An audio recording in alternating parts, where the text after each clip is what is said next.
Last Monday, we talked a little bit about the sales trainer we hired and how we're evolving as a team, as a sales team. And we got a lot of requests for people that wanted to see our closing questions or the way that we structured our sales calls. So today, I'm going to run through our entire discovery call structure, how we structure call number one to turn our cold leads into actual closed business. So let's jump into it. At the end of this video, I will point you towards this doc. You can download this whole doc, but we'll run through it first. So here we go. The discovery call in terms of structure is the call that comes after the cold email. So this is the call that you're trying to book on those initial cold emails. And the goal of this call is to try to progress the deal, right? Get a budget, figure out if it's the right decision maker, figure out if there's actually a need for your service, and try to get them to the proposal stage. So we start with introductions on this call, going back and forth, asking who they are. Usually this ends up in us talking about the weather or sports. Billy is very into sports, so that helps a lot, actually.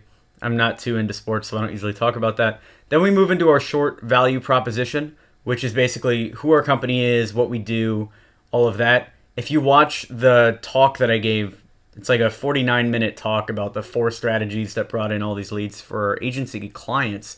I actually go through that in more detail.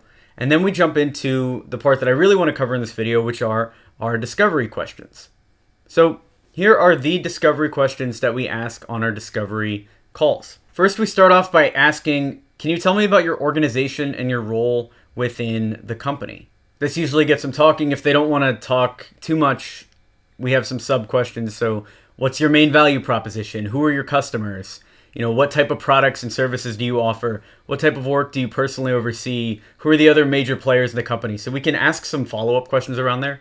A lot of this we'll be researching before we hop on the call, right? Figuring out what their business is or what their role is. It's good to research beforehand, but it's also good to ask these questions and get them to confirm a lot of research, because it's easy to make assumptions based on research that end up being completely false once you hop on the call itself. Once we get a good idea of who they are within the organization, what the company does, then we move into what areas of growth are you focusing on? We're a marketing company. Obviously, growth is huge for us. For mobile app development companies or for some other company, it would be a question more focused on that. A more general way of asking this question are, what are your goals for the company for 2017? Or what are your goals for technology for 2017? Something around those lines that'll get them talking about whatever it is you're trying to sell them on. Then we dig deeper. So tell me about how you get some of your best opportunities now. These are all, again, marketing questions, very marketing specific content here. So where do these leads come from? What stage are they in? What do your best prospects, customers have in common? Basically getting them to outline, if we were to work together, what would this target look like? In a mobile app development call, this would be talking in more depth about app ideas they have, tech stacks they use, how their tech team is structured, things like that. But since this is marketing, we're focusing more on marketing and lead generation here. Then we look to confirm. So you're looking for more of these leads and opportunities, I assume. Get them to say yes. And then a lot of the time, once you get to this point in the call, they'll have a pretty good idea of how you guys work and how they want to work together. Then we ask something like, when we reached out to you, can you tell me what came to mind about how we might be able to work together?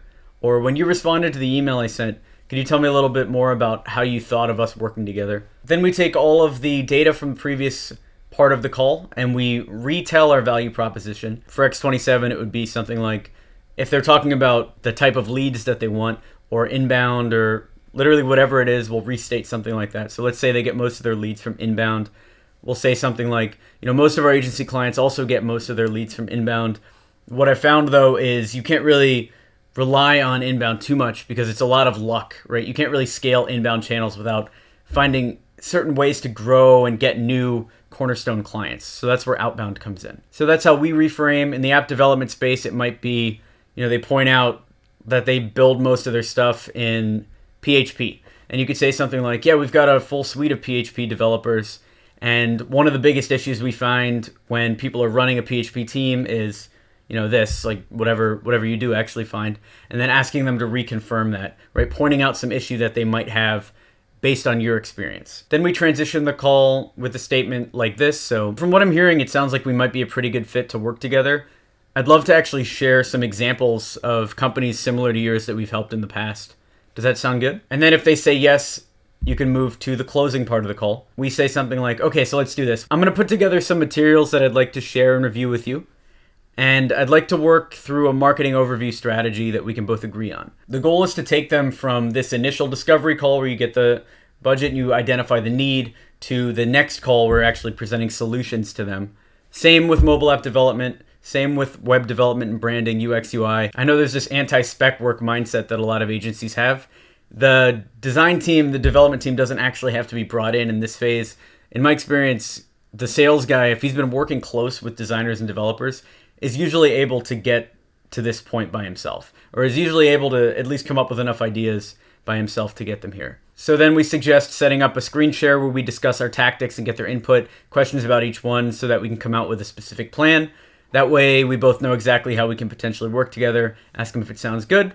When they say yes, we say, hey, let's book some time. How does, Tuesday at 3 p.m. Central sound? Then we send the invite, ask if they have any other questions, and that's the end of the discovery call. From there, we move on to a proposal presentation call, which I can discuss in a future video. If there's interest, let me know, and I can go through that as well. Thanks for watching the video. Feel free to like it to encourage this type of content. Subscribe for more B2B sales training. And if you need marketing support for your digital agency, check out experiment27.com. Thanks.